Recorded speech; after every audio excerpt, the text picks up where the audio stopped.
Hello fellow drivers, I'm going to quickly show you how to connect to your MDVR remotely.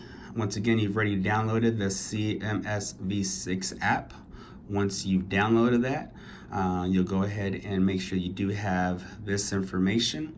Your username will be given to you. Your password will be 6 zeros, and you want to make sure you do have the IP address of 183.62.138.30. If you looked at a previous video, that information would have been given to you. Just hit login, and once again, this is remote. Then you want to hit the video button. Then you have to make sure you find the device you're looking for.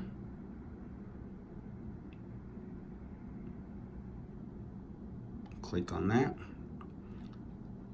and you'll see that the videos will pop up. So once again, that's quick and easy on how you're able to remotely view your cameras away from the MDVR system. Thank you for watching.